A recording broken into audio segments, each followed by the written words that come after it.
여러분, 오늘도 막혔죠? 제가 시원하게 뚫어드리겠습니다. 시설 뚫어뻥입니다. 오늘 주제는요. 정말 기가 막혀서 웃음도 안 나오는데 한번 웃어봅시다. 국민의힘 구모시 의원이 대표 발의하고 대구 경북 지역 국민의힘 의원 22명이 이름을 올린 대구 경북특별시 설치 및 한반도 신경제 중심축 조성을 위한 특별법안, 총 227쪽짜리 법안입니다. 웅장하죠? 그런데요, 이 웅장한 법안의 맨 마지막 장에 아무도 안 읽을 것 같은 그 마지막 장에 아주 조용하게 성실하게 이런 조항이 들어가 있습니다. 글로벌 미래특구에서는 최저임금법 제6조를 적용하지 아니한다. 근로기준법 제50조에도 불구하고 일주 또는 일일의 근로시간을 대통령령으로 정하는 범위에서 달리 적용할 수 있다. 참 겸손하게도 끝에 넣었네요. 나머지는 얼마나 화려하게 썼겠습니까? 누구나 살고 싶어하는 미래형 도시, 최첨단 친환경 특별시. 그러면서 뒤에서 조용히 이러고 있었던 겁니다. 최저임금? 여기선 없어도 됩니다. 주 40시간? 여기선 달리 적용합니다. 글로벌이 맞긴 맞네요. 아주 19세기 글로벌 감성입니다. 여러분, 대구 경북 지역이 왜 최저임금 특례를 특별히 더 조심해야 하는 곳인지 아십니까? 대구 경북 지역은 인구 10만 명당 최저임금법 위반 신고율이 4년 연속 전국 1위를 기록하고 있습니다. 대구 경북 대학생 청년 노동인권 사업단 조사에 따르면 대구 경북 청년 중 20.5%가 최저임금 위반을 경험했다는 결과도 나옵니다. 이미 최저임금을 안 지키기로 전국 1등인 곳에서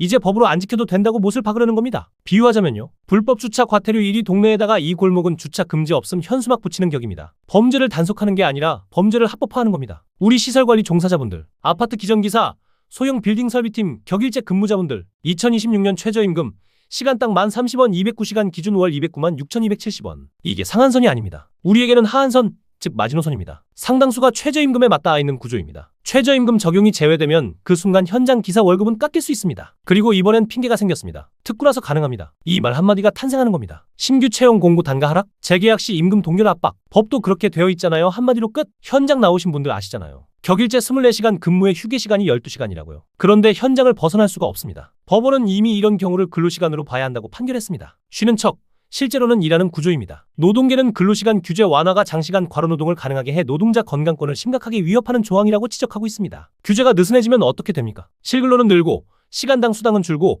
설비 피로도와 사고 위험은 커지고 책임은 현장 기사 목. 배관 터지면 기사 탓, 전기 트림 나면 기사 탓. 그러면서 임금은 깎고 시간은 늘린다는 겁니다. 한노무사는 근로기준법은 대한민국 전체에 적용되는 것인데 대구 경북만 따로 떼어서 별도의 근로기준법 특례 규정을 만든다는 것은 대단히 문제가 될 수밖에 없다며 노동관계법으로 봤을 때는 좀 황당한 규정이라고 비판했습니다. 최저임금제는 헌법 제32조에 따라 국가가 시행해야 할 의무로 명시되어 있는 만큼 이를 배제하는 입법은 위헌 소지가 다분하다는 지적도 나옵니다. 정리하면 헌법도 위반, 노무 전문가도 황당, 지역 주민도 반대. 그래서 결국 어떻게 됐냐? 대구시와 경상북도 스스로 노동자 권익 침해 가능성과 오해 소지가 있다며 국회 심의 과정에서 조정하도록 의견을 제출하겠다고 밝혔습니다. 본인들이 넣은 조항을 본인들이 빼달라고 국회에 요청한 겁니다. 마치 불을 지르고 나서 제가 신고할게요라고 하는 격입니다. 행정안전위원회 심사를 통과했지만 최저임금 관련 조항은 수정 삭제 압력이 거세어 원안 그대로 통과될 가능성은 낮습니다. 그러나 진짜 문제는 이겁니다. 법이 통과됐느냐가 아니라 어떤 신호를 시장에 보냈느냐? 이미 발의 자체만으로 최저임금을 안 줄 수도 있다는 카드가 테이블에 올라온 겁니다. 용역 입찰 협상 테이블에서 이게 활용되지 않는다고 장담할 수 있습니까? 청년층 유출이 심각한 현실에서 지역 청년들이 떠나는 이유는 단순히 임금 수준 하나 때문이 아닙니다. 노동이 존중받지 못한다는 구조적 인식 때문입니다. 시설관리 현장도 마찬가지입니다. 젊은 전기 설비 인력이 이 일을 기피하게 되고